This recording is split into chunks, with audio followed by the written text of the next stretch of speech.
हरियाणा के चुनाव में सत्ता विरोधी लहर पर सवार होकर अपनी जीत तय मान रही कांग्रेस कुमारी शैलजा की चाहत में अब पसोपेश में दिख रही है।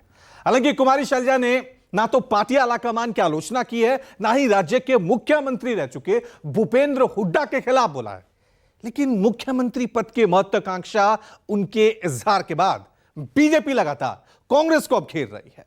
कांग्रेस पर दलित नेताओं की उपेक्षा का आरोप लगा रही है। हालांकि शैलजा ने यह कहकर बीजेपी का गुब्बारा फोड़ दिया कि उनकी रगों में कांग्रेस का खून है और वो कभी कांग्रेस छोड़ नहीं सकती।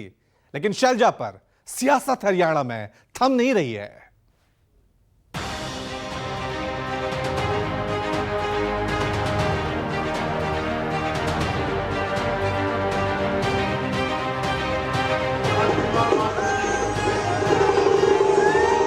क्योंकि पिछले कुछ अरसे में देखा, लोगों ने देखा, कार्यकर्ताओं ने देखा कि जिसके हाथ में सत्ता चली जाती है वहाँ पर सेंट्रलाइज हो जाता है। तो लोगों को अगर फेयर डिस्ट्रीब्यूशन और सब तरफ से सबके साथ ढंग से हुआ होता तो शायद लोग, अब ये लगता है कि जिस नेता के साथ जुड़ो उसी के हाथ में सब कुछ होता है, तो तभी मिलेगा जब उसके साथ जुड़ेंगे।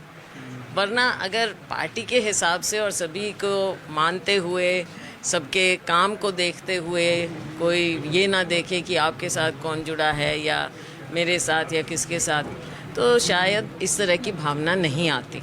अब ये हो गया है पिछले कुछ अरसे में सेंट्रलाइजेशन ऑफ पावर, इसलिए स्टेट में लोगों को लगने लगा है। कुमारी शैलजा की यही कसक हरियाणा में जनता का गुस्सा झेल रही बीजेपी के लिए संजीवनी बन गई और पार्टी की पूरी पलटन ने कुमारी शैलजा की आड़ में कांग्रेस को दलित विरोधी कहना शुरू कर दिया। हालांकि शैलजा ने न तो आलाकमान का नाम लिया, न ही भूपेंद्र हुड्डा का, लेकिन संदेश यही गया कि शैलजा मुख्यमंत्री बनना चाहती है और वो भूपेंद्र सिंह हुड्डा को अपनी राह का रोड़ा बता रही है। यही वजह है कि शैलजा की सफाई के बाद भी बीजेपी ने कांग्रेस को दलित विरोधी बताने वाला अभियान नहीं छोड़ा। लेकिन सुरजेवाला ने बीजेपी के मिशन की जड़ में मट्ठा डाल दिया, इस दलील के साथ कि मुख्यमंत्री तो हर कोई बनना चाहता है और इस चाहत को बुराई क्यों मान लिया जाए।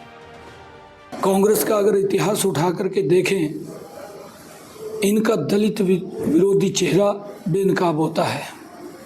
इन्होंने अपने नेताओं का हमेशा अपमान किया है। अब ये अपने दल की नेताओं को भी नहीं बख्शते। जो कांग्रेस के अंदर जो दलित नेता थोड़ा अपनी मेहनत से ऊपर उठता है, तो कांग्रेस का ये करैक्टर, ये चरित्र रहा है जो पूरे देश के सामने है कि उसने उसको नीचे कुचलने का काम किया है। कौन मुख्यमंत्री बनेगा, हर आदमी की आकांक्षा है। शैलजा जी भी बनना चाहेंगी, क्यों नहीं, मेरी बड़ी बहन है। चौधरी भूपेंद्र सिंह हुड्डा जी भी बनना चाहेंगे।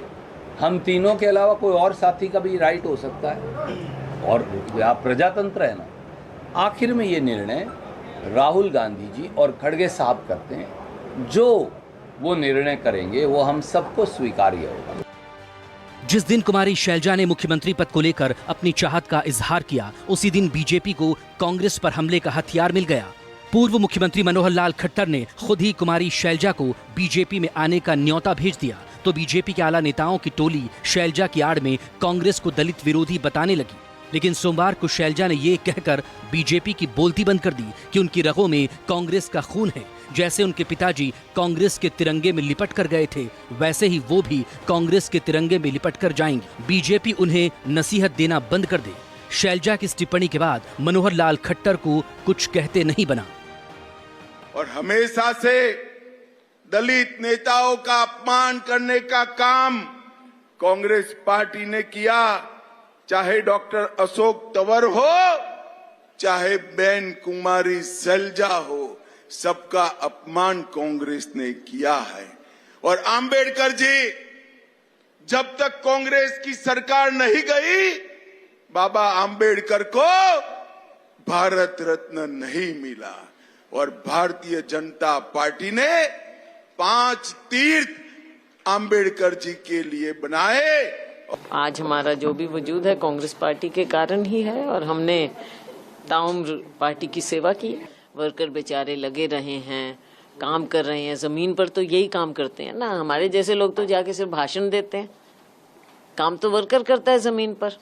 तो उनकी भी कुछ उम्मीदें होती हैं और कहीं ना कहीं एक जगह उनको लगता है जगह नहीं है, वो दूसरी जगह जाते हैं, या जहाँ पर जो भी है, कोई किसी के साथ जुड़ा होता है, कोई किसी के साथ, ये हर पार्टी में होता है। कुमारी शैलजा जी कल भी एक न्यूज चैनल पर इंटरव्यू देकर पूरी तरह से उन्होंने स्पष्ट किया कि मेरे ब्लड में कांग्रेस है, मैं तिरंगे में लिपट कर जाऊंगी। बीजेपी अपना ख्याल रखे, अपने घर को संभाले।